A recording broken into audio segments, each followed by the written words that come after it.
بیا تو در رو ببند.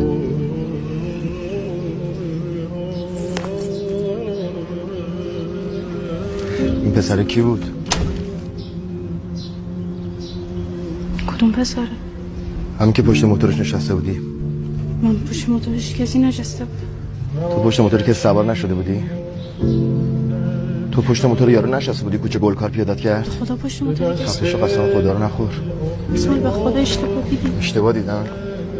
دست انداخته بودی دور کمرش بغلش کرده بودی. چی میگی اسماعیل؟ کیو بغل کرده بوده؟ ستاره میزنم لهت میکنم. میگم یارو کی بود؟ کی بود سوارت کرده بود؟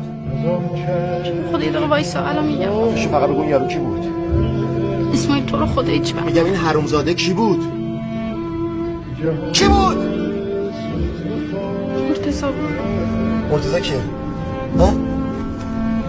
مرتضی کیه؟ همین یارو که میاد اینجا؟ ها؟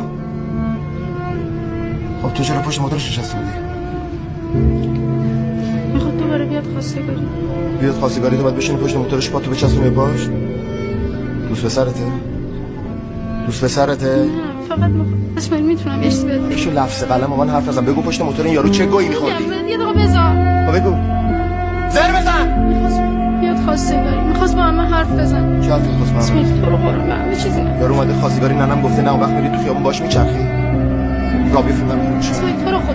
بندم در خونه‌شون کارش شد. اسماعیل خونه نداره بخواد. یعنی چه خونه نداره؟ تو قبرستون می‌خوابه؟ محل کارش رو گوش کن ببین. زنگ میزنم باش قرار. باشه زنگ میزنم. من زنگ میزنم. زنگ میزنم باش قرار بدم. می‌خوام ببینم این حمال با تو چیکار داری این کثافت؟ همسایه تو همسایه آدم میشه پشت موتور یارو نشسته تو محل داری میچرخی. به خدا بریم برام. زنگ بزن بهش. الان زنگ بزن بهش. میگم بگیر الان شماره‌شو. زنگ بزن بهش. فیشت میگم.